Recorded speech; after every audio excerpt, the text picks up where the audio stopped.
Bom dia a todos. Vamos dar sequência então às nossas meditações da manhã, né? Seguindo por base aqui a obra de Joana de Ângeles, O Ser Consciente. Como o próprio título sugere, né?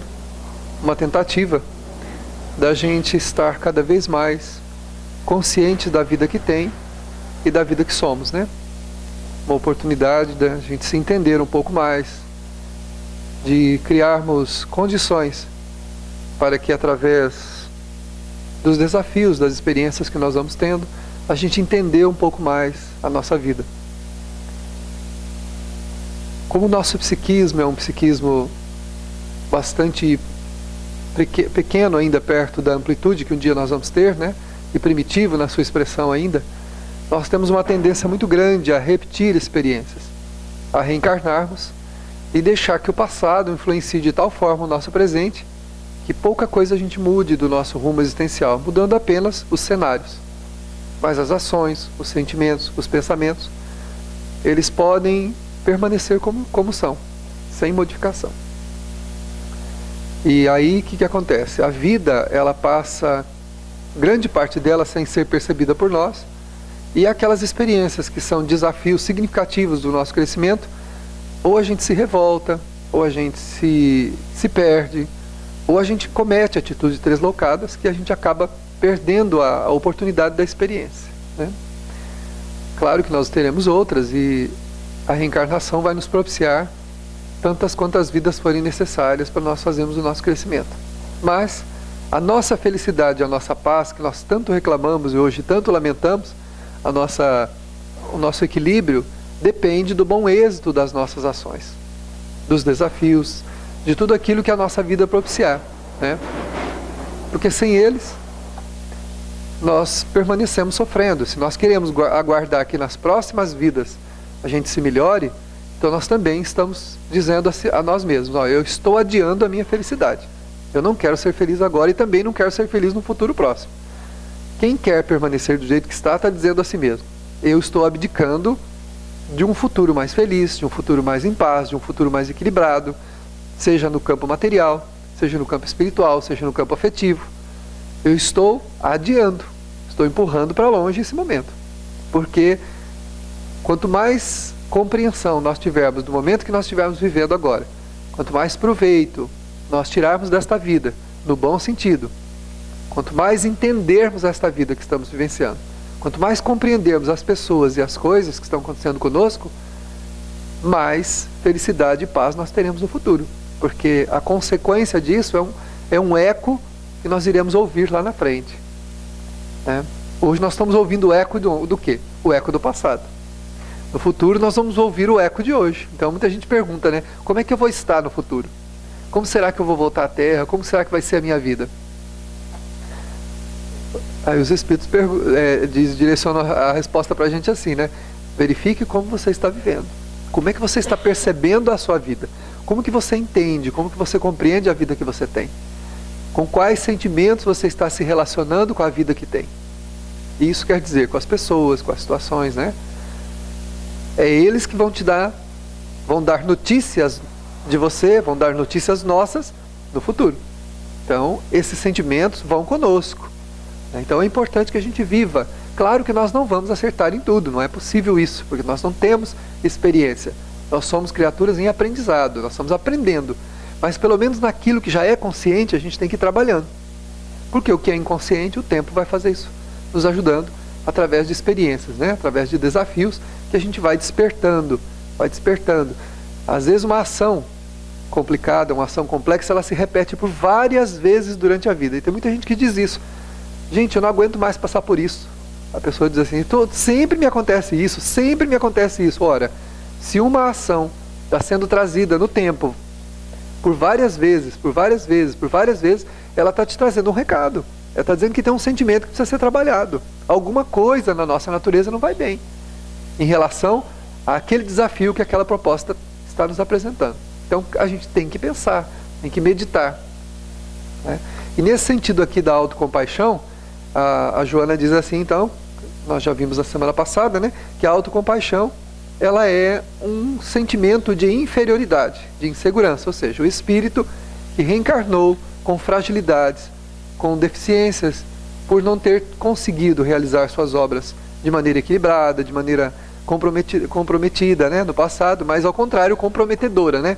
Ou seja, através de ações que não foram muito bem delineadas dentro da moral da lei divina, não da moral humana. Eu posso cumprir todos os meus deveres da moral humana e não cumprir com os deveres da moral divina. A moral divina é a moral instituída por Jesus, cuja base é a lei de amor. Quando eu fugir disso, se eu fugir da lei de amor, eu não estou cumprindo com a moral divina. Eu posso pagar meus impostos, eu posso não desrespeitar a ninguém, eu posso tratar todo mundo, cumprir as leis de trânsito, cumprir as leis sociais, posso fazer tudo. Mas se eu não estiver trabalhando o meu sentimento, se eu não estiver colocando o meu sentimento dentro da condição da partilha, né, dos bons sentimentos, se eu não estiver desenvolvendo os sentimentos, principalmente o amor, que é o ápice, né, dos sentimentos, eu não estou crescendo, não estou evoluindo, não estou aprendendo. Então eu passei pela vida cumprindo um monte de tarefas, de compromissos, mas não cresci. E aí a vida vai sempre reeditando as coisas, né? Vai trazendo de volta com cara diferente. Mas no fundo você vai ver que a dificuldade é a mesma. A dificuldade é a mesma. Então eu me lembro de uma pessoa que ela dizia assim, só gente desonesta se relaciona comigo. Não sei, eu me relaciono com de repente, ó, eu estou de novo com um desonesto que me usa, que faz um monte de coisa e eu acabo me estrepando todo. Por que será? Será que isso é um castigo de Deus? Deus não castiga, né? A doutrina espírita diz que não existe castigo. O desonesto se aproxima de mim para tratar a minha desonestidade, mas eu não sou desonesto. Ora, você pode não ser o desonesto ostensivo, aquele desonesto que aparentemente não prejudica ninguém, mas verifica seus pensamentos, seus sentimentos, e se porventura não encontrar nada nesta vida que denuncie uma desonestidade aparente ou que você perceba, então você está tratando uma desonestidade do tempo, que está guardada, arquivada na sua natureza, necessitando de um direcionamento bom. Porque os conteúdos inconscientes nossos, eles influenciam a nossa vida consciente agora. Porque eles surgem miscuídos nas nossas atitudes e a gente não percebe. Esse é o problema. Por querer permanecer do jeito que é, sem querer mudar. Porque se eu não mudo um sentimento, eu sou orgulhoso, eu sou uma pessoa azeda, eu sou uma pessoa assim, irritada e não quero mudar isso, eu vou continuar assim, tá bom. Isso vai ficar onde? Gravado onde? Na minha natureza. Quando eu reencarnar novamente, o efeito disso está muito bem sedimentado nos alicerces do meu comportamento, dos meus sentimentos. Cada atitude que eu for ter, eu vou ser influenciado pelo efeito desse sentimento que eu não trabalhei. Desse problema emocional que eu não dei um direcionamento seguro. Então, eu sei que eu sou uma pessoa de pavio curto, sou uma pessoa irritada. Aí eu começo a trabalhar a minha irritação. Respiro fundo, conto até 10 vezes, procuro meditar comigo mesmo, por que eu sou irritado? Por que eu estou me irritando tanto? Por que eu perco o equilíbrio? E mais do que isso, né, diz a Joana de Ângeles, desenvolver ações onde o amor esteja presente. Principalmente para aqueles que não podem te recompensar, que é a caridade. Quando você faz a caridade e aplica o amor na sua existência, você trabalha sentimentos que estão arquivados na sua natureza que você não conhece, que estão te influenciando. Porque ele faz o quê? Uma faxina e uma modificação estrutural no sentimento, não apenas aparente. Porque uma pessoa pode mudar um hábito, mas não mudar o sentimento. Ela para de agredir os outros, mas ela continua agressiva por dentro. Ela continua violenta por dentro. E toda vez que acontece alguma coisa que ela não aceita, ela vira um monstro por dentro. E deseja mal, pensa mal, sente mal. O que ela fez? Ela trabalhou por fora, mas não trabalhou a essência, ela não trabalhou o sentimento, ela trabalhou a aparência só, o exterior. Agora, não trabalhando a estrutura do sentimento, o que esse sentimento vai fazer? Ele vai ficar lá dentro guardado e vai influenciá-la até que ela resolva mudar o sentimento. Então isso que acontece conosco. Por isso que a gente tem ações inesperadas, reações inesperadas, que a gente se assusta falando alguma coisa, sentindo alguma coisa, fazendo alguma coisa. Como que eu pude fazer uma coisa dessa? Como que eu tive, né? Ou dos outros também. Nossa, mas fulano, nunca imaginei vir dele uma atitude dessa. Pois é. O sentimento não foi trabalhado. Foi trabalhado o quê? O exterior, a aparência. Então eu trabalho o comportamento e esqueço de trabalhar o sentimento. O sentimento eu trabalho em 2 níveis. Primeiro, tomando consciência dele, né? E sentindo que é necessário que eu mude. Bom, eu não posso continuar sendo uma pessoa violenta assim. Isso está errado. Eu não posso continuar falando para os outros o que eu penso. Não posso ficar me irritando com todo mundo, despejando meu azedume em todo mundo. Primeiro nível, consciência. Segundo, contenção. Parar de reagir. Mesmo se mordendo por dentro, não reagir. Né? Aí vem a doutrina espírita e apresenta uma terceira proposta, que é a modificação do sentimento na sua estrutura, que é trabalhando a lei de amor. É aí que nós recordamos sempre, porque é muito importante. O Kardec diz no livro do Evangelho segundo o Espiritismo: fora da caridade não há salvação. O espírito não salva-se de si mesmo enquanto ele não se disponibilizar a trabalhar os bons sentimentos. E isso a gente não faz simplesmente convivendo com aqueles com quem a gente já convive, né? Principalmente com quem a gente gosta. A gente fala, só vou conviver com quem eu gosto. Isso é muito fácil. E isso não trabalha sentimento nenhum, né? A gente vai excluindo quem é problema, vai deixando de lado e vai vivendo só com aqueles que a gente gosta. Bom, essa pessoa que me dá prazer, aquela ali é gostoso viver com ela, aquela ali, nossa, é maravilhoso. Aí eu vou escolhendo o meu círculo de amigos, o que é muito comum e todo mundo faz isso. A gente escolhe uma zona de conforto para se comportar, ou seja, um círculo de amigos onde confortavelmente a gente se instala e não quer saber dos complicados, né? E bota para longe. Nós não estamos trabalhando o sentimento, porque aí é fácil. Agora, quando... Então, o que a gente precisa fazer? Então, tomar uma outra atitude, que é a caridade, a prática do amor, como ensinou Jesus, né? E ele deu no 11º mandamento, que foi ele que instituiu, né? Amai-vos uns aos outros, como eu vos amei. Ele deu a medida. Ele falou do amor e falou como é que se faz. Ama o teu semelhante como eu amei. Então, se a gente observar a vida dele e ler o Evangelho, a gente vai ver como é que ama. Então não tem segredo, não tem erro, né? O difícil é a prática. A prática é complicada, mas não tem erro quanto ao entendimento de como seria esse amor. Não há equívoco. A mensagem de Jesus não tem nada de complexa, não tem nada de difícil. Ele fala simplesmente do perdão. Quando perguntaram para ele, quantas vezes tem que perdoar meu irmão? 7 vezes? Falou para Pedro, não, Pedro, 70 vezes 7 vezes, ou seja, sempre. Então, na tese, é muito simples, não é? É só perdoar. Ué, não é só perdoar? Olha que coisa fácil. Que coisa simples, né? Agora vai perdoar, né? Vai perdoar. Quando o coração está lancetado, né? Pela ferocidade do outro que não está lidando com a vida dele, não sabe como é que é, e chega e te acha o pontinho do teu calcanhar de Aquiles e joga uma flecha lá, né? Tum! E para tirar essa flecha dói. Mas dói. Não tem anestesia, esse é o problema. Não tem anestesia, é no friso, né? Você tem que pegar a flecha e ir contando, né? Como eu amo meu inimigo, eu amo meu inimigo, ai que inimigo bonzinho, ai que delícia, vai puxando, aquilo vem rasgando tudo, né? Por quê? É o orgulho da gente que vai sendo dilacerado. Quando você vai arrancando a flecha, o orgulho da gente vai sendo dilacerado, né? Perdoar, gente, é cravar uma lâmina no orgulho, estancá-lo, né? Ou estancá-lo não, ou seja, drená-lo, né? Cortar para sair todo aquele líquido ruim que fica ali dentro, causando infecção na alma, causando mal-estar na alma, é fazer um dreno daquilo. Mas dói. Você já virou lugar infeccionado, se pega anestesia em volta? Não pega. Você vai aplicar, não pega nada. Aí corta e tira. Dói. Dói. Então, na aparência, a mensagem, né, o direcionamento que Jesus dá é muito simples, mas na prática é difícil por causa dos nossos sentimentos. Por isso que ele falou. Então, por isso que a doutrina espírita fala. Então, trabalhe no bem, faça caridade. A caridade ajuda a trabalhar aquilo que conscientemente você não consegue. Aquilo que aparentemente é difícil. Que quando a gente começar a ver a desgraça dos outros, o sofrimento dos outros, a privação dos outros, a doença dos outros, o sofrimento dos outros, a fome dos outros, o frio dos outros, a solidão, né? Quando a gente começar a verificar todos esses sentimentos, a gente começa a ver que a gente é feliz, que a gente é muito feliz, que a gente tem muito, mas só que não é, esse convencimento não é aqui, é aqui dentro. É o coração que começa a sentir, é o coração que começa a absorver daquelas experiências, né, o complemento emocional que nos falta. E aí a gente vai ficando afetivamente autossuficiente. E não precisa mais ficar com raiva de ninguém porque não trata a gente bem. Não precisa mais ficar buscando compensações afetivas porque tem a própria afetividade para lhe sustentar. E ao invés de ficar exigindo dos outros, passa a compartilhar. passa a um sentimento supremo para educar a autocompaixão, né? Que é a compreensão.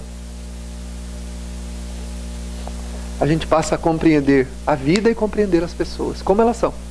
Que é a lição do Chico. A grande lição de Chico Xavier. Quem viu a vida de Chico foi uma vida devotada ao semelhante num supremo estado de compaixão.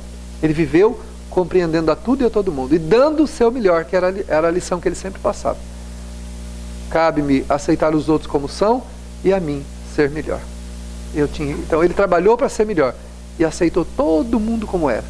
Foi respeitando cada convicção, cada pensamento, cada sentimento, deixando que o tempo fosse resolvendo o problema e apresentando o exemplo com a própria vida. Foi trabalhando. Então a Joana coloca que a autocompaixão, ela perturba, como nós falamos na semana passada, o psiquismo. E a gente acaba ficando refém dessa perturbação. A mente destrambelha pelos sentimentos negativos que nós vamos gerando, de autocompaixão, eu sou um coitado, eu não presto, eu não valho nada, eu sou inferior, eu não sirvo para nada, e a gente se coloca na dependência de todo mundo e faz com que todo mundo passe a agir para nos dar conforto. Então a pessoa dotada de autocompaixão, ela quer que todo mundo a ajude, que todo mundo faça por ela, que na verdade ela não tem coragem de fazer por si mesma. Então é um sentimento de inferioridade.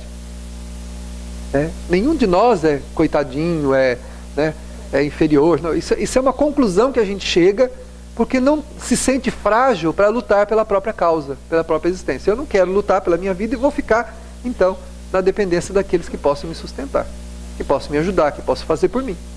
Só que o problema é que isso não acrescenta nada à pessoa. O fato das pessoas fazerem alguma coisa por mim não me acrescenta nada. Não me faz crescer em nada. As minhas ações vão me fazer crescer. O que os outros fizerem para mim faz crescer eles. Se alguém se dedicar a mim, esta pessoa vai crescer, mas eu não.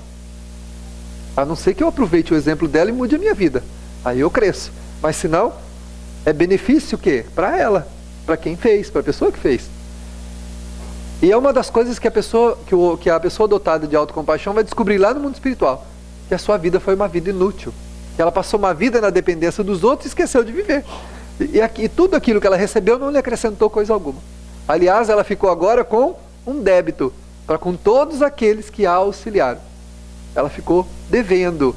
Porque é assim, quando a gente faz, a gente fica com crédito. Quando a gente recebe, fica em débito. Nós ficamos devendo para quem nos auxilia. Mesmo que a pessoa em nenhum momento pensou em que estivesse nos fazendo alguma coisa para receber alguma coisa. Claro que não, nem é isso. As pessoas bondosas não pensam assim. Mas a gente só deve receber auxílio dos outros, não estou dizendo de orgulho aqui não, quando realmente for necessário. Porque na verdade quem tem que tomar a rédea da nossa vida somos nós. Eu não posso transferir responsabilidades que são minhas para os outros fazerem, achando que com isso eu vou estar me livrando do meu compromisso e vou estar de alguma forma ganhando algum mérito. Não tem. Quem está fazendo por mim está ganhando, mas eu não. O que me compete fazer, aquilo que é possível, aquilo que está na minha responsabilidade, eu tenho que fazer. Eu devo fazer. Então as pessoas dotadas de autocompaixão estão sempre transferindo coisas para os outros resolverem, para os outros fazerem. E muitas vezes, e olha que interessante, até as coisas mais corriqueiras do dia a dia, a pessoa não tem coragem de fazer. Ela dá um jeito de empurrar para alguém fazer. Só que isso não acrescenta nada à pessoa que está fazendo isso. Se eu tomar essa postura, isso não me acrescenta nada. Agora, é claro, no momento de limitação, por doença, por não poder estar em dois lugares ao mesmo tempo, né? De repente você tem um compromisso aqui, tem outro lá, então alguém desenvolve uma tarefa, mas aí ficou fora do teu controle. Aí é uma coisa que está fora da tua capacidade de controlar aquele sentido. Então, aí sim, aí é um ato de humildade aceitar ajuda. Quem está doente, humildemente deve aceitar a ajuda de quem está do seu lado. Tem gente que bate, morde, chuta, dá muletada, espeta os outros, taca prato. Tem gente que ainda o outro vai ajudar, então olha, aquilo é difícil. A pessoa vai botar ela numa coisa, ela esperneia, ela faz de tudo para dificultar o outro que está tentando ajudá-la. É um ato de humildade no momento de necessidade aceitar a ajuda dos outros. Com certeza, não há humilhação nenhuma nisso. É um ato de humildade aceitar o auxílio quando se necessita dele. Mas também um ato de bravura e dever fazer quando se pode fazer. E fazer pelos outros também. Né? Fazer pelos outros também. Aí nós entramos aqui, né? O amor e a compreensão. Nós temos que fazer também pelos outros. Aí a gente cresce. E vai deixando para trás aqueles sentimentos de inferioridade, de que a gente não vale nada, de que a gente não presta, né?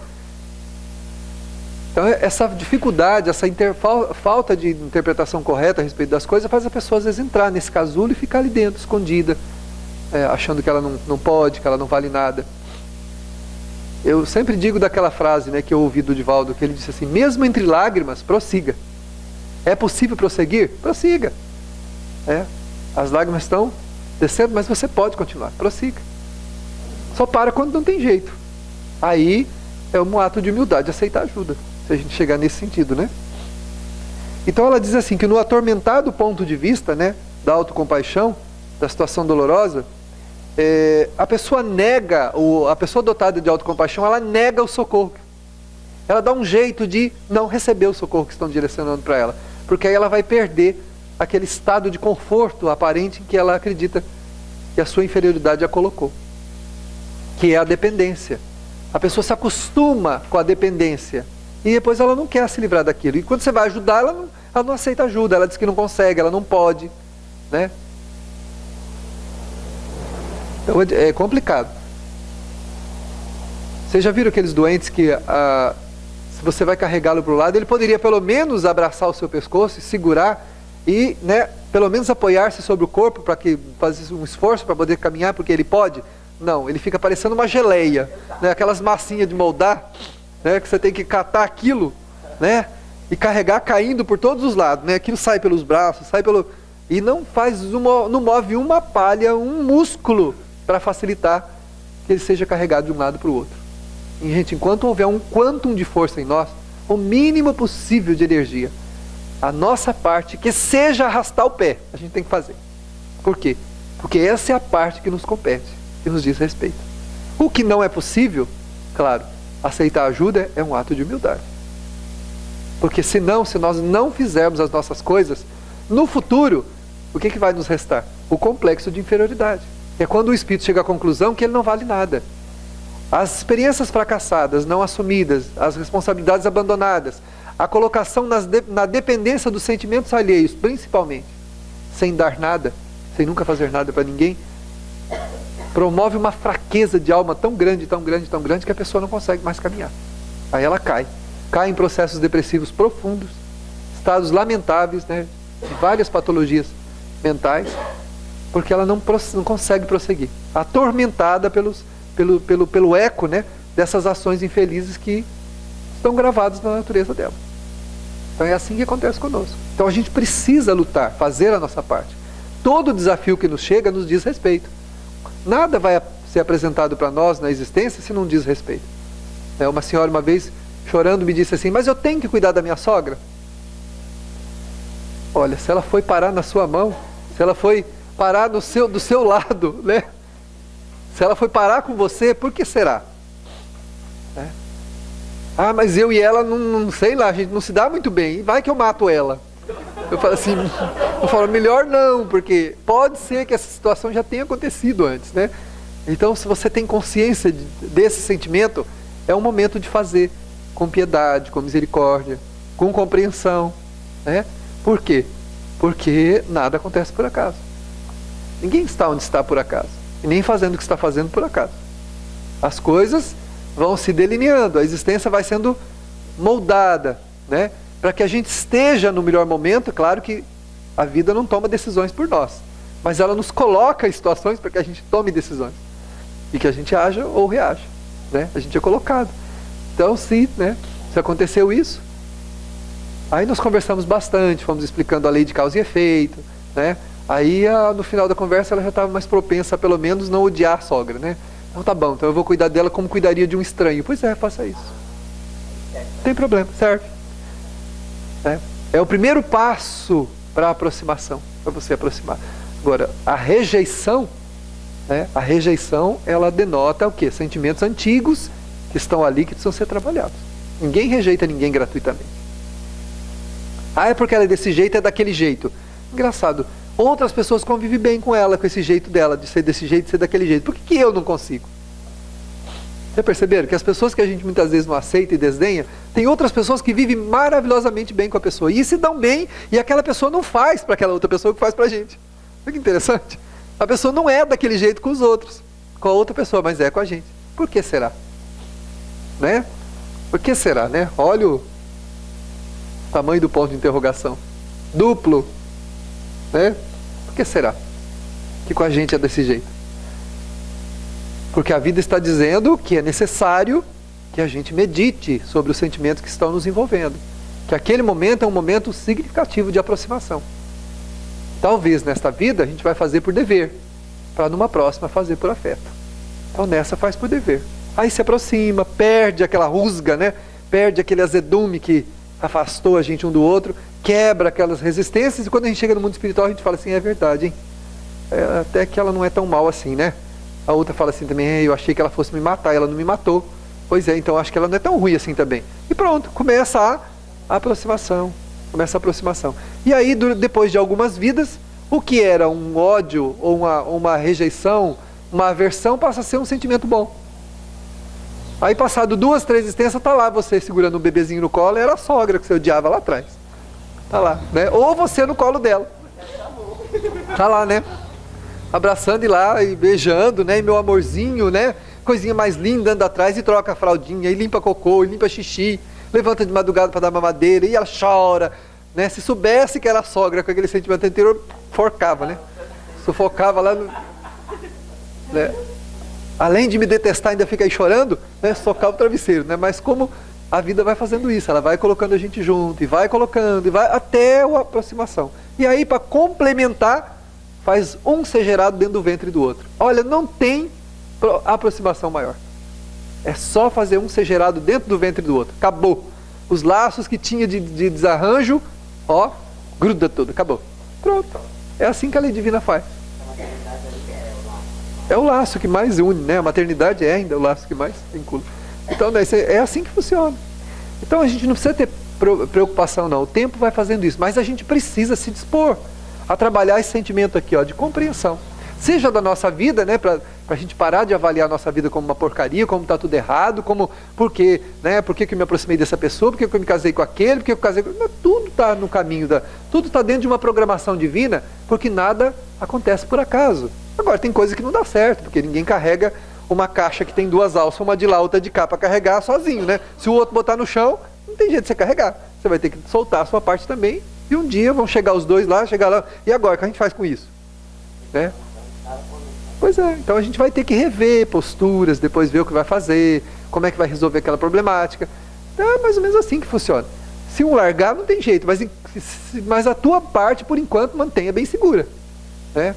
Porque o que você fizer da tua existência é o que vai conspirar conspirar no bom sentido, né? Para o teu equilíbrio ou para a tua desdita, né? Teu sofrimento. Pode falar. Lá vem o Gerson. Lá vem o Gerson. Vamos lá, Gerson.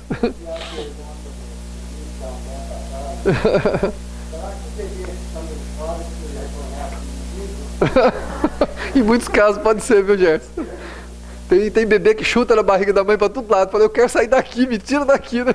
Chuta. Você já pensou? Esse não é dormindo com o inimigo, é sendo gerado pelo inimigo. Você já pensou? Mas ele reconhece. Ele não reconhece como psiquismo presente, ele reconhece como espírito eterno, né? Que a alma sente também. Pois é, minha filha, a coisa é feia. Então ela fala assim, que aqueles que se entregam à autocompaixão nunca se satisfazem com o que tem. Normalmente são pessoas insatisfeitas. A autocompaixão leva a pessoa à insatisfação também. E nunca está satisfeito com o que ela tem. Toda pessoa que tem síndrome de coitadinho, né? Ai, coitadinho de mim. Ai, minha vida é uma porcaria. Nada dá certo. Essa pessoa, a Joana diz assim, que a maioria são privilegiadas. São pessoas que têm vidas estáveis.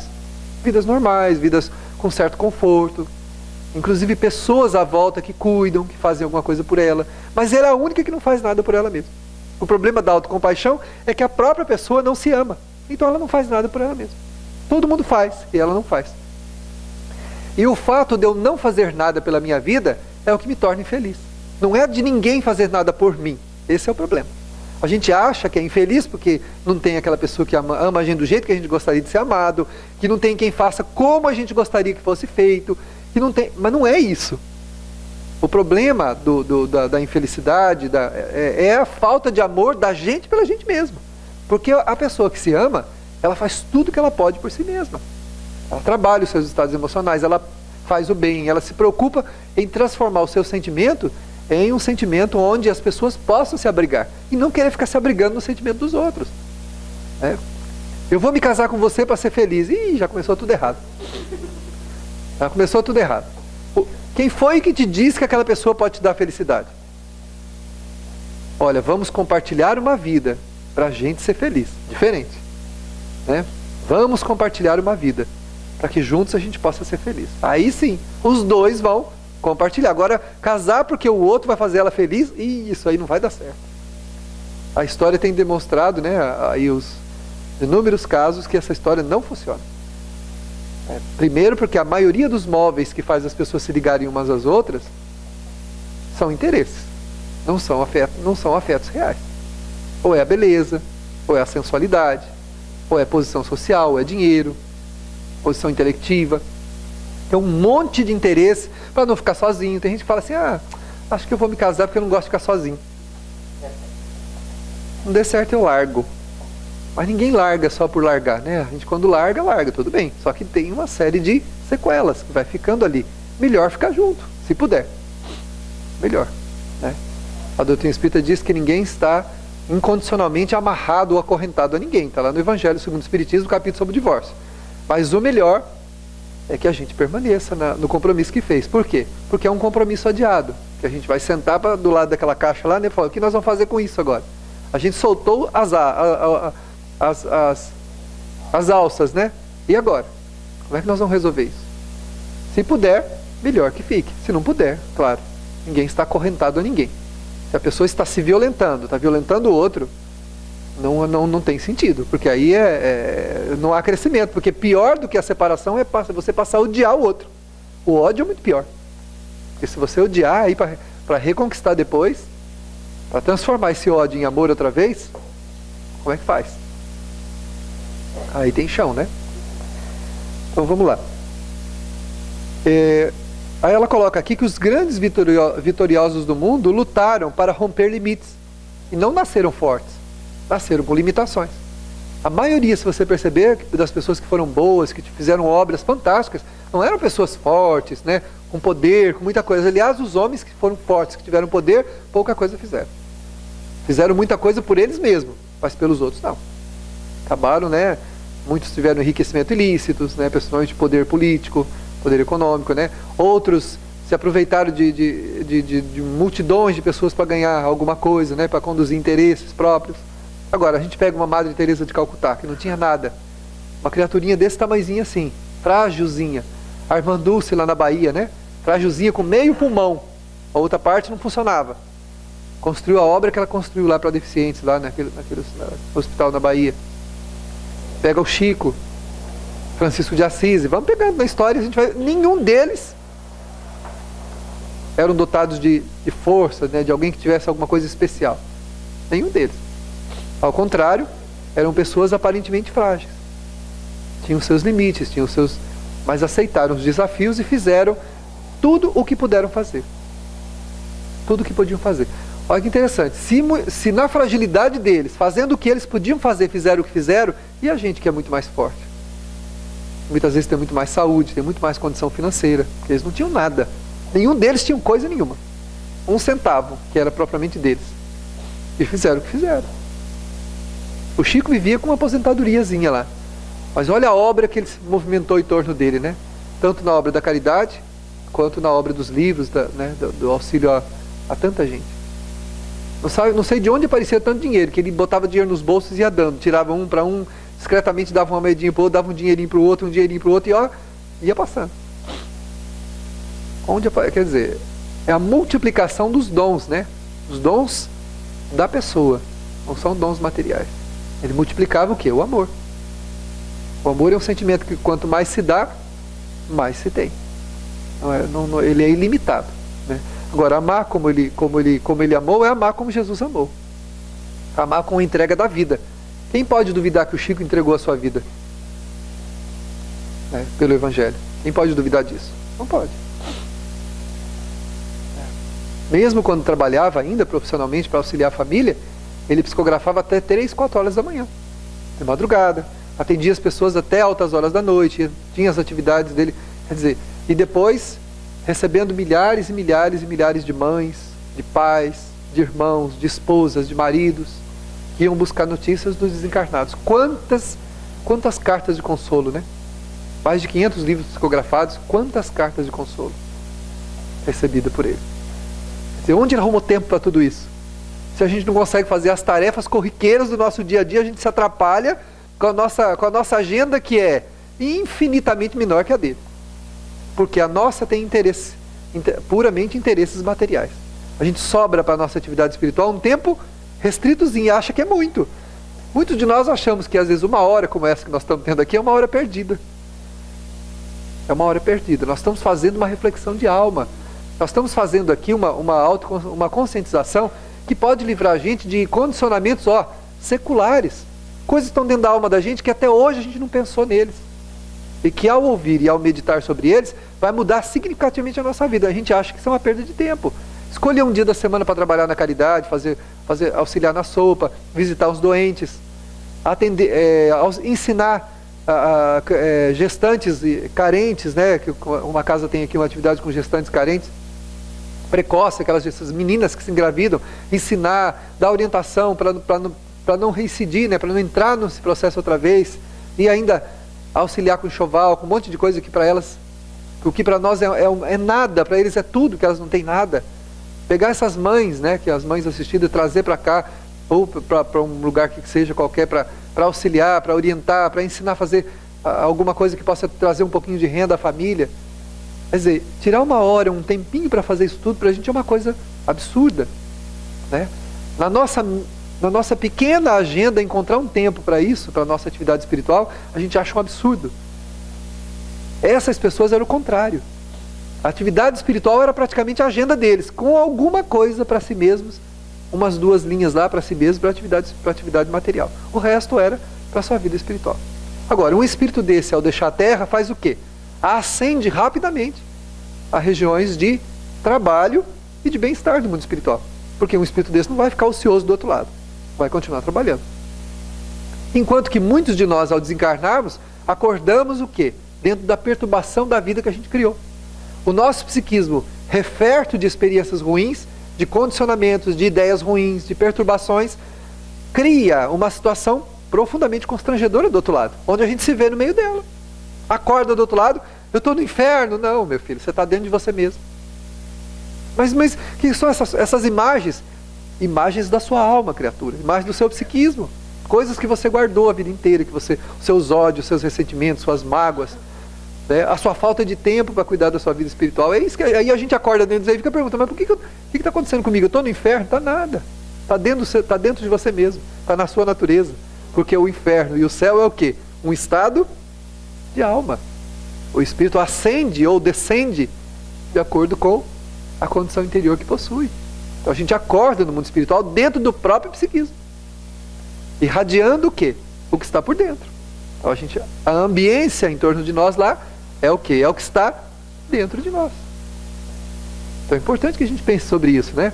Não podemos relegar a nossa vida ao abandono, vivendo automaticamente sem prestar atenção no que vai acontecendo conosco no caminho. É importante pensar isso, reservar os espaços para a nossa realidade espiritual, cuidar da nossa vida espiritual, passar a pensar mais do nosso semelhante, lembrar da necessidade de auxiliar, né, da prática do bem, compreender as pessoas, amar, né, dentro da nossa condição. Ninguém está pedindo que a gente seja um virtuose, né, no amor, como tem um virtuose nos instrumentos. Não, ninguém é. Mas criar disposições para esses sentimentos na alma é urgente. É urgente. Porque as disposições que a gente traz não são desse sentimento, são contrárias, né? São coisas que nos arrastam para os comportamentos menos felizes, para a deserção. Não, para cá não, pelo amor de Deus, pobre, Deus me livre, né? Caridade nem pensar, foge. Isso aí é problema. Aquela pessoa ali passa 4 quarteirão longe dela, né? Quando o fulano te falar alguma coisa com você, não responda, né? Mas não responda para ignorar, né? Não é porque não responda para não ofender, né? Não responda. E aí vai. Só que esses processos vão fazendo o que com a gente? Eles vão mantendo a gente no lugar onde a gente está, com todo o comprometimento psíquico, emocional, espiritual, que vai conspirando contra a nossa fortaleza íntima. E aí a gente começa a entrar na inferioridade. Então começa a chegar à conclusão, né, por análise profunda, que a gente não vale nada, que a gente é uma porcaria, que a gente não presta, e começa a entrar no processo da autocompaixão. E lentamente, sem perceber, começa a se colocar na dependência de todo mundo, para que todo mundo faça alguma coisa e a gente não faz nada. E vai deixando. Só que isso não planifica ninguém, né? O que a gente faz? A hora que a gente acordar desse transe existencial para fazer análise dessa existência, a gente vai verificar que não saiu do lugar. Ou que andou muito pouco, né? Não andou quanto deveria, dentro desse processo de liberação. É preciso liberar esses conteúdos comprometedores que tem na nossa natureza. E como é que a gente libera isso? Criando outras condições. A prática do bem são condições novas. Nós não estamos acostumados com isso. Vocês acham que todos nós a gente está acostumado com a prática do bem? Tá nada. A prática do bem é uma situação nova para nós. É uma situação nova. Por isso que o Kardec coloca lá no Evangelho: fora da caridade não há salvação. Porque é uma situação nova que a gente tem que buscar. E ninguém é condenável porque não buscou, porque não tem... tem que fazer um esforço muito grande para começar. Depois que você começa, aí você se apaixona pela atividade. Porque ninguém que faça o bem permanece como está. A pessoa, alguma coisa começa a mudar na natureza da pessoa. Ela percebe que ela está diferente. A pessoa fala: nossa, mas não sei, parece que eu não estou tendo mais aqueles sentimentos que eu tinha. Coisas que a gente valoriza tanto, que é tão difícil para nós aceitarmos, passa a ser facilmente aceitável, né? Eu não me conformo com o jeito daquela pessoa ser.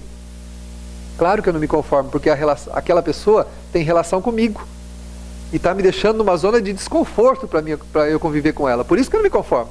Mas se ela estivesse atormentando o outro, eu nem ligaria, né? Quanta gente tem atormentando os outros por aí? A gente se importa? Não. Mas quando é com a gente, eu não me conformo de você ser desse jeito. Claro, não é confortável para mim, né? Aí a gente passa a não dar importância mais para isso. Aí a pessoa faz o que fazia sempre e a gente vai se pegar daí algum tempo falando assim: nossa, estranho, essa pessoa não me ofende mais. O jeito dela ser não me incomoda mais. Mas foi a pessoa que mudou? Será que ela mudou? Nossa, a pessoa melhorou. Nossa, ela está tão diferente. Não é ela que está diferente, sou eu que estou diferente. Entendeu? Sou eu que estou diferente. Porque quando acontece realmente dos outros mudarem, para nós não faz diferença, a gente continua implicando, continua vendo a pessoa do jeito que ela continua sendo a chata de sempre. Olha lá o jeito que ela me olha, quer dizer, a pessoa mudou, todo mundo está, né? Mas a gente continua vendo a pessoa do mesmo jeito. Mas quando a gente muda, a pessoa permanece como está, e a gente começa a ver ela diferente. Ah não, coitada, não é não, aquele olho é que ela não está bem. Então, a gente começa a encontrar o quê? Desculpas para aceitar os outros como são, que é a compreensão. Entendeu? Então, quando a gente trabalha os nossos estados de alma, os nossos conteúdos desequilibrados, através da prática do bem, a gente se pega verificando, né, que tem coisas que a gente já não é mais do mesmo jeito. Mas que bom, né? Nossa, tinha umas vontades estranhas, não tem mais. Né? Então, aquelas compulsões, né? A gente, quando está dentro de quadros neuróticos, né? A gente tem, principalmente a autocompaixão, a gente tem estados de compulsão, de comprar, ou então comer desesperadamente, né? Ou dormir sem, né? Dorme 20 horas por dia. Ou se não dorme, tem sono, né? Tem gente que não dorme, mas tem sono, anda cambaleando, pra lá e pra cá, né? Não sei porque, todo dia essa hora me dá um sono. Será que é a digestão? Não, é a indigestão dos seus sentimentos. Os sentimentos dão indigestão e provocam um mal-estar tão grande, dá vontade da gente dormir, para não viver, para não prestar atenção, para não ver as coisas, para não ver a vida, né? Então, não é a comida que fez mal, né? Então tem uma série de posturas que na verdade são o quê? Fugas. Das mais espetaculares possíveis, né? O cara quer fazer um assalto e precisa programar a fuga, né? E fica procurando como que ele vai fugir, porque o assalto ele nem acha tão difícil assim, mas fugir vai ser complicado. Aí a gente tem umas fugas espetaculares, né? Que se as pessoas visam e falam, nossa, olha, essa daí é boa, né? As fugas que a gente tem pra lá, pra cá, escapa pela tangente, que ó, facinho. Então, trabalhar os conteúdos emocionais nossos, né? A gente traz um conteúdo bastante complicado, que responde pela nossa felicidade ou pela nossa angústia, pelo nosso sofrimento. Ninguém está como está por causa de ninguém. Não é a vida que a gente tem, nada do que nós estamos vivendo que está trazendo para nós esse estado de alma que a gente está percebendo. Não é ninguém, não é nada. O que acontece fora de nós não nos diz respeito, senão como experiência apenas. Mas não nos diz respeito. Mas o que acontece dentro de nós, isso é significativo. E é isso que importa para a nossa vida de relação humana. O que está acontecendo aqui dentro. Quando a gente atinge o equilíbrio interior, quando você atinge a plenitude interior, tudo fica diferente.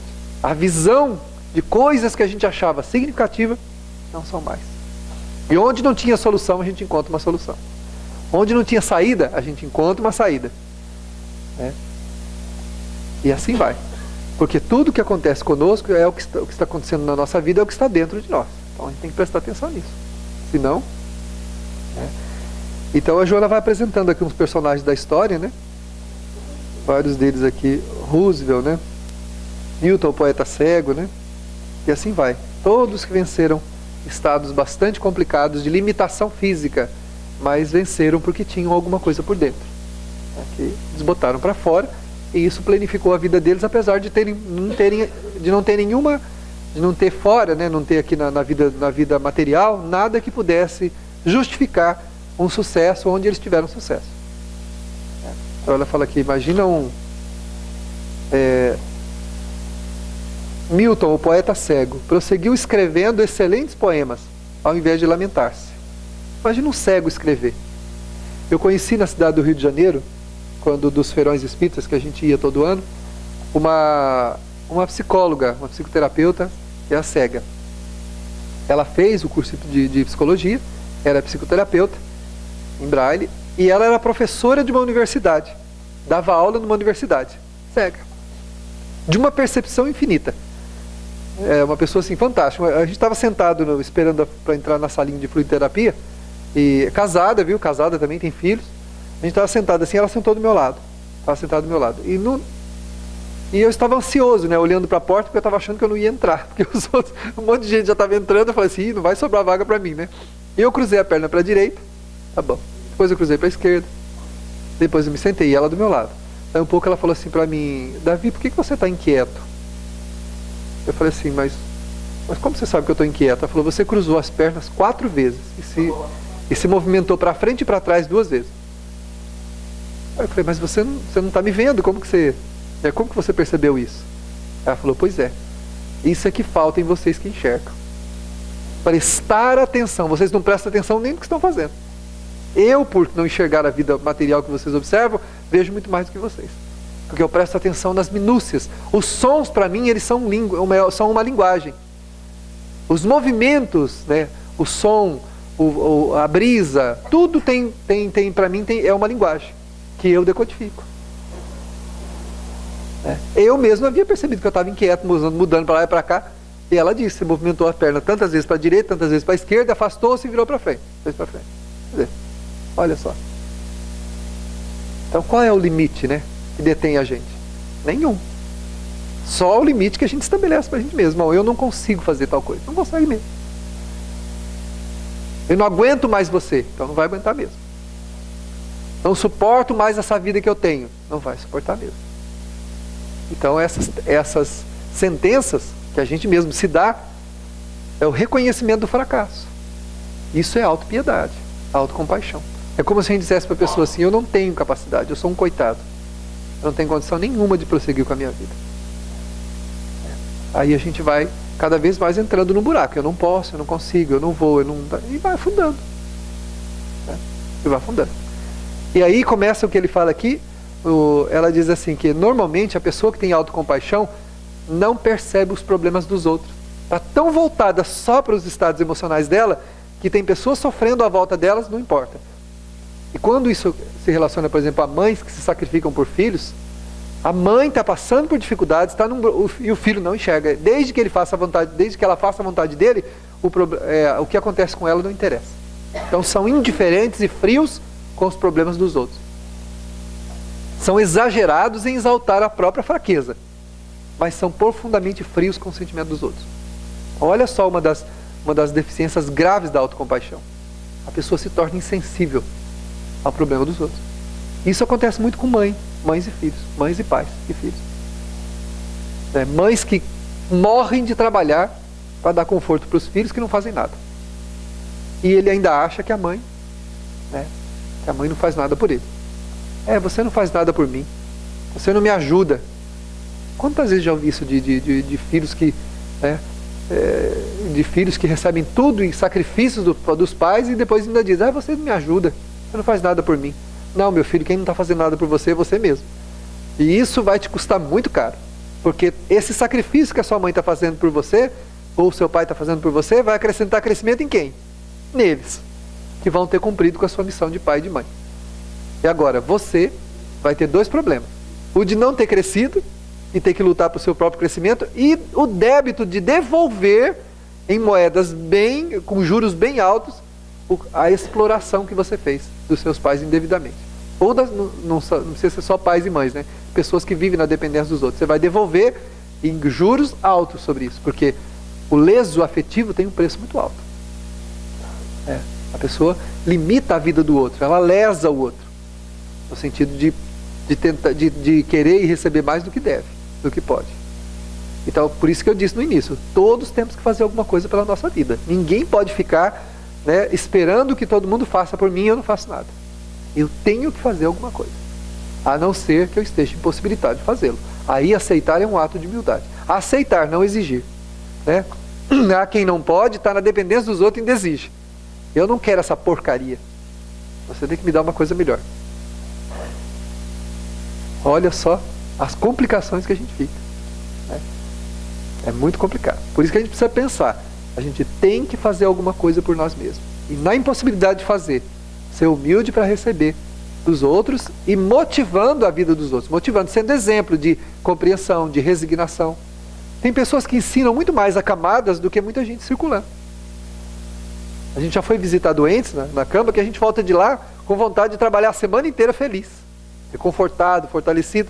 Você acha que essa pessoa não está cumprindo o papel dela? Está passando pela dificuldade dela e resignada. Ainda mostrando pra gente que a vida não é aquela doença. Que a vida é uma coisa que a vida é maravilhosa e apesar da limitação, ela é feliz. Quantas vezes a gente foi visitar? Está doendo? Não, está doendo não. Imagina se não está doendo, claro que está doendo. Como é que você está? Eu estou ótimo. Estou muito bem. E uma senhorinha que a gente visitava, ela só tinha um dentinho aqui e outro aqui. Era a alegria da gente ir lá visitar e olhar para ela e perguntar para ela, como que a senhora está? Ela ria, com a boca até aqui na orelha assim. Eu estou bem, meu filho, está bem, estou ótimo. Estou maravilhosa, estou tranquilo, estou aqui na minha caminha. Quer dizer, estava impossibilitada de se mover do lugar. Mas estava ali a casa, um lugar que a gente não passaria 2 horas para ficar ali morando. Entendeu? A casinha baixinha, de telhinha quente. Aqui perto mesmo nós tínhamos um senhor que a gente visitava. Ele estava sempre bem. Chegava lá, ele, bom, que ele não conseguia falar direito. Nunca vi ele estar doendo aqui, está doendo ali, reclamar disso, daquilo. Jamais. Como é que a gente pode reclamar da vida da gente quando a gente encontra uma situação dessa? Não tem como. Aí a gente é jogado para cima, né? Olha, é uma catapulta que fala assim, joga a gente para cima. Isso mesmo, cuide da sua vida, faça o que você pode, aproveita. Então, a gente precisa fazer alguma coisa por nós mesmos, para não se tornar indiferente à dor dos outros, porque quem se coloca na dependência de todo mundo se torna insensível e frio. Além de sentir-se mal, fraco, fragilizado, ainda tem o quê? Indiferença com o sentimento dos outros. E isso custa caro emocionalmente para nós, não podemos fazer isso. A gente precisa buscar a autoplanificação, para poder também, quando a gente desenvolve tarefas por nossa vontade, nós aprendemos a valorizar os outros também. aprendemos a valorizar o sentimento, aprendemos a valorizar a dificuldade dos outros, a dor, né? Quanta gente que a gente conhece que a dor dele é a maior do mundo, mas quando alguém está reclamando, ele fala, você está... Né? Passa álcool que sara, né? Na dele ele não passa, né? A ferida, então eu estou com um machucado aqui, passa álcool que sara, mas quando é o dele, não, né? Aí não. Aí não pode pôr álcool não, de jeito nenhum, que arde, né? Os outros não arde, mas nele não pode. Menospreza, minimiza, né? Você é mole, está chorando por qualquer coisa. E ele? E a vida? Então, para pensar. Sempre quem minimiza a dor dos outros, e não nos interessa saber, gente, se o que a pessoa está dizendo é real ou não. Se a reclamação do outro é verdade ou não é. Se a gente puder fazer alguma coisa, faça. Esse é um problema da pessoa. A maneira, porque muitas vezes o que não é, que para mim não é significativo, para o outro é. Eu não sei as resistências íntimas de ninguém. Muitas vezes a gente olha e fala assim, mas você está reclamando por isso? Ou seja, para a gente aquilo não é nada. Mas para a pessoa é um problema imenso. Para o limite dela, para a fraqueza dela, para a dor dela, aquilo lá é um problema imenso. Assim como também a gente vai reclamar de coisas que os outros vão falar assim, não acredito que você está reclamando por isso, que você está lamentando isso. Por quê? Essa estrutura interior, ela é individual, cada pessoa tem a sua, né? E eu só sou forte onde eu me preparei, onde eu não me preparei eu sou fraco, por mais simplória que seja a prova. Tem gente que desmaia para tomar uma injeção. O outro dá 2 braços, as 2 pernas para tirar sangue, para uma doação. Vai lá, pode tirar, espeta aqui, espeta aqui, espeta aqui, espeta aqui. Isso daí, tá lá, feliz da vida, comendo chocolate e pipoca. Nem aí. O outro vai tomar uma injeção, olha para a agulha, né, o olhinho encontra e tuf, cai, desmaia. Então, mas não é mais ou menos assim que a gente faz? Não é? Tem gente que desmaia quando vê sangue dos outros. Se vê o seu, então entra em coma. Se vê um sangue nele mesmo, entra em coma. Agora tem gente que vai lá e ajuda a mexer, costura, pega a linha de costura lá, né, e costura. Mas você não tem medo? Medo do quê? Não está doendo? Não, em mim não. E já vai estar lá com a agulha no outro, né, suturando o outro, e vai embora. Né? Então, as resistências de cada um é aquilo onde a pessoa cresceu. Onde ela não cresceu, ela tem a sua fragilidade. Então não se pode menosprezar a dor de ninguém, o sofrimento de ninguém, né? Porque isso a gente não tem capacidade. Mas a pessoa dotada de autocompaixão faz isso. Ela não está nem aí para a dor de ninguém. A dor dela é única, todo mundo tem que servi-la, e ela não reconhece, não percebe, é indiferente geralmente à dor de todo mundo. É fácil você perceber uma pessoa dotada de autocompaixão. Ela é insensível. São pessoas insensíveis.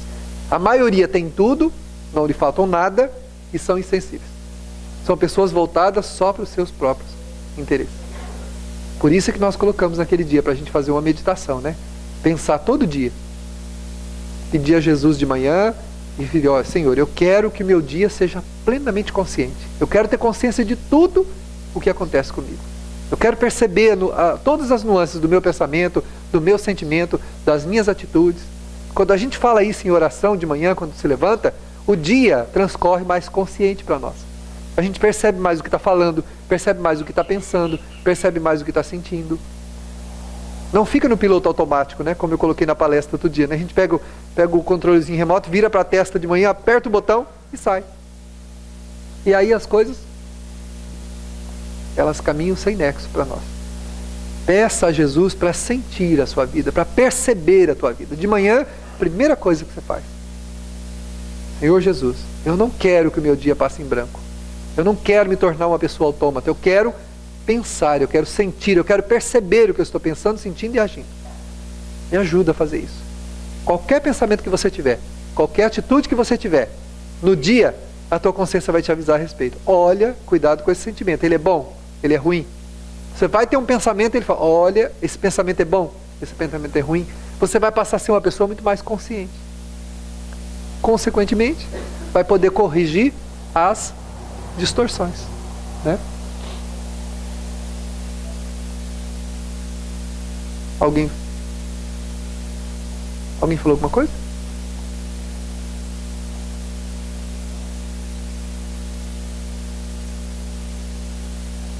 Quando se mantém a autocompaixão, extermina-se o amor, não se amando nem tampouco a ninguém. É o que eu falei. A pessoa dotada do sentimento de autocompaixão não tem amor por si mesma. Consequentemente, também não tem por ninguém. Ela só usa, né, os outros. Só que essa história de usar os outros não deu muito certo, porque a gente fez isso nas outras encarnações. Nós estamos aqui com a nossa afetividade complicada por causa disso. A nossa vida de relação é complicada por causa disso, porque não deu certo esse negócio. Não deu certo no passado isso. Então as consequências estão agora, né, nas nossas relações de hoje, que são relações complicadas. A gente tem, claro, os amores também, os afetos, com certeza, porque Deus jamais permitiria que a gente viesse à Terra só com os nossos problemas. A gente vem com amores também, pessoas que gostam da gente, que a gente gosta, pessoas que é bom conviver, mas tem vários problemas, tem várias dificuldades no trabalho, em casa, no círculo de amigos, no círculo religioso. A gente vai encontrar pessoas que nós já tivemos dificuldades. E aí somos convidados o quê? A uma convivência para harmonizar esse sentimento. Isso já não deu muito certo. Então a gente tem que tomar cuidado para não ficar repetindo novamente isso, né? O homem tem dever de aprofundar meditações em torno das aflições e dos seus problemas, a fim de os superar. Então, se você pedir todo dia para perceber a vida que tem, para sentir a tua vida, para sentir os teus pensamentos, os teus sentimentos, as suas atitudes, com certeza você vai estar num processo de meditação constante, contínua, sem interrupção. Toda vez que eu vou ter um pensamento, que a minha consciência me avisar sobre esse pensamento, eu estou meditando. Toda vez que eu for sentir alguma coisa, alguém me ofendeu, aí a consciência fala, esse sentimento é bom para você sentir? Por que você se magoou? Por que você se feriu? Não é porque que o outro fez isso, né? A gente pergunta assim, por que fulano me fez tal coisa? Não, porque que eu me ofendi com o que ele me fez. A pergunta tem que ser direcionada para o nosso sentimento. A gente está meditando.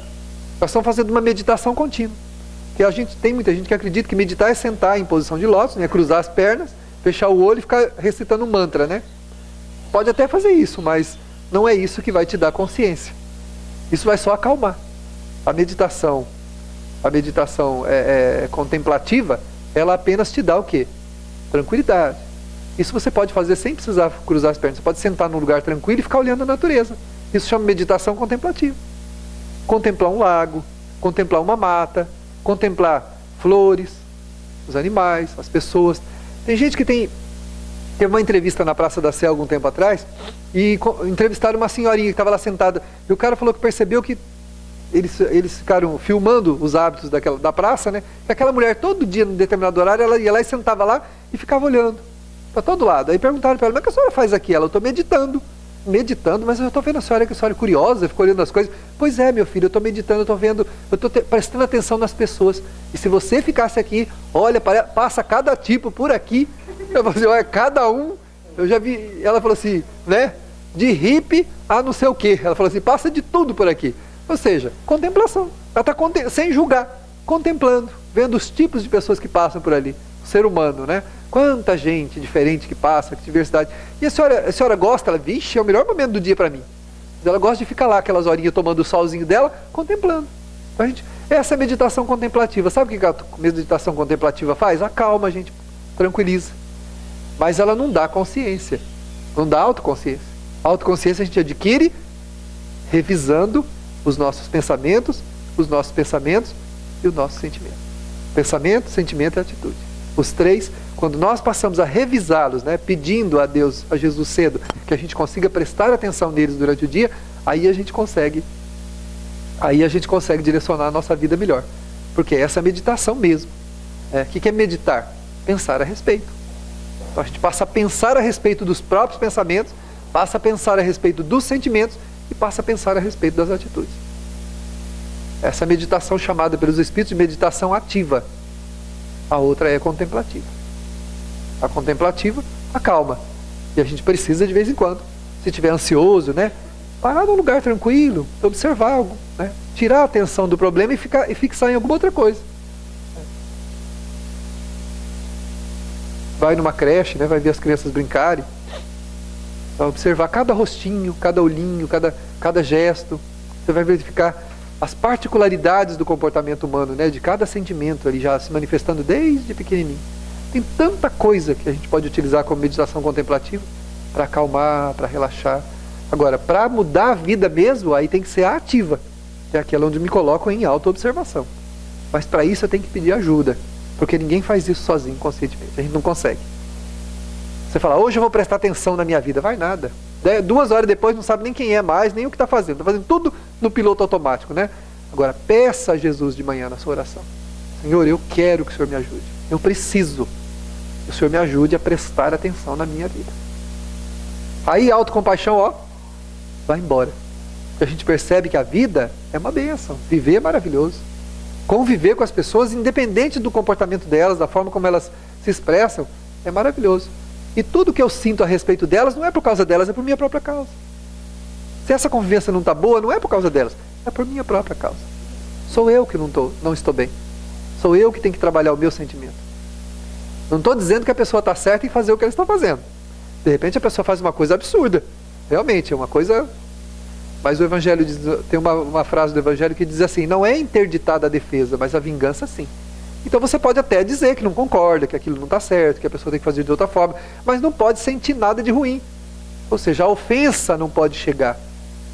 O ato está errado, mas por que a gente compra aquilo, né? Por que a gente leva para dentro? Por causa do orgulho, por causa da vaidade, por causa do egoísmo. Por vários sentimentos que fazem com que a gente interprete as coisas, né, de uma maneira bastante agressiva. A gente se sente agredido, se sente ultrajado. Por que comigo? Por que a pessoa tem que me ofender? Aí os espíritos uma vez me disseram, e por que não? Por que você acha que você não pode ser ofendido? Uma vez reclamando, né, lamentando, mas não aguento mais, a pessoa estava lá nas minhas reclamações achando que eu ia receber um apoio da espiritualidade. Por que uma pessoa me trata, fala tanta... Gente, eu nunca vi ser tão grossa que eu falei... Aí um dos benfeitores disse assim, mas por que você acha que você não pode ser ofendido? Por que você acha que você não pode ser ofendido? O que você acha que te recomenda para que você não seja ofendido? Aí eu quase morri de vergonha, né? Quase vi uma folha de papel, passei embaixo da porta e fui me esconder. É claro, se eu for buscar o meu passado, que sentimentos que me recomendam aí para eu achar que eu não posso ser me ofendido? Eu posso estar procedendo relativamente bem hoje, relativamente, porque não é o correto, ainda não é o ideal. Mas o fato de eu estar procedendo relativamente hoje bem, não quer dizer que eu esteja bem, que eu sou bom. Eu estou aprendendo. Olha lá, chegou para a aula, atrasado, toda vez. Hoje você chegou atrasado, viu, filho? Hoje ele está atrasado. Ele chega 10 para as 10, hoje ele está... Olha só, essa frase para a gente encerrar, né, que vai ser o nosso encerramento aqui, ó. Quem de si se compadece, recusa-se a crescer e não luta, estagiando na amargura com a qual se compraz. Como é que alguém pode... Mas não é possível, é hoje. Vem aqui então assistir, pelo menos. Então, tá, ele é palpiteiro. Todo sábado desse horário ele está aqui, mas hoje está atrasado, está mais cedo. Então olha só, a pessoa que se autocompadece, ela estagia na amargura, ela fica sempre amargurada. E ela se compraz naquilo. Ela gosta de estar daquele jeito. Porque aquela maneira de sentir atrai a piedade dos outros. Atrai a piedade dos outros. E aí vai encontrar sempre alguém que faça por ela o que ela não tem coragem de fazer por si mesma. Então a pessoa gosta desse estado. Né? Por isso que ninguém é digno de dó, mas de piedade sim. A piedade, segundo o Evangelho, é o sentimento que nos aproxima dos anjos. Porque a piedade considera as situações profundas de cada criatura humana em relação com a lei divina que a estabeleceu no mundo e estabeleceu como criatura e como existência.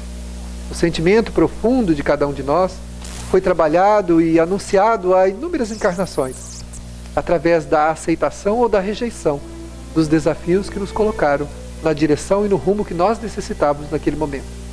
Assim como hoje está também nos colocando nos desafios e nas necessidades que nos competem superar e crescer.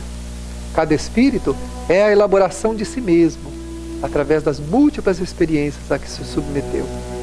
Todas as escolhas são confortavelmente instaladas dentro da alma, dentro da possibilidade de cada um de superá-las.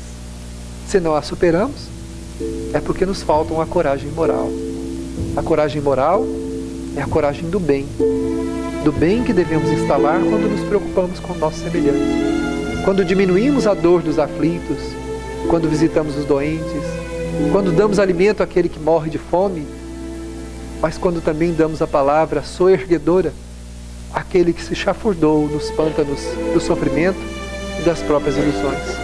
Quando conseguimos orientá-los, nós os trazemos à superfície da realidade e reorientamos a sua vida na direção do crescimento espiritual.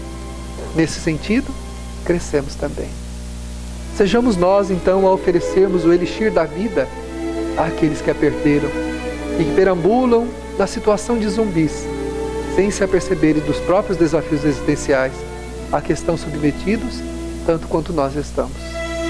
Para se ter consciência de si mesmo, é necessário conscientizar-se da vida que se tem, das experiências que estão nos promovendo. Muitas delas representam sofrimento, porque o sofrimento é a resistência do espírito na autoaceitação e na aceitação daqueles a quem foram convidados a viver. Quando rejeitamos as coisas, quando não compreendemos o momento existencial que estamos passando, sofremos. E esse sofrimento é fruto do orgulho e da tola vaidade, que muitas vezes, na interpretação equivocada, nos colocam na posição de uma superioridade que não temos. Não somos inferiores, mas também não somos superiores. Somos o que somos. E Deus nos situou no melhor momento existencial que podia, com todos os mecanismos, com todos os aparatos, sejam eles pessoas, coisas, situações, tudo quanto nos é útil para o entendimento de nós mesmos e dos nossos sentimentos. Amar é a mais alta aspiração que uma criatura pode ter. Quanto antes decida por amar, tanto quanto antes deixará para trás as suas dores e os seus lamentos. Pensemos em Jesus como a fonte inspiradora, como a fonte dessedentadora de nossa ressequidão íntima. Ouçamos a sua voz que nos conduz sempre. Vinde a mim, vós que estáis aflitos e sobrecarregados. Todos somos almas aflitas e sobrecarregadas. Todos somos almas em ascensão, necessitando de Jesus. O seu Evangelho é o lume que irá trazer claridade às nossas necessidades emocionais, espirituais, existenciais. O Evangelho é o código de moral, conduta e ética que devemos seguir para sermos felizes. Sigamos o conselho do Cristo de amar para sermos felizes e que Ele nos abençoe nesta manhã para sempre.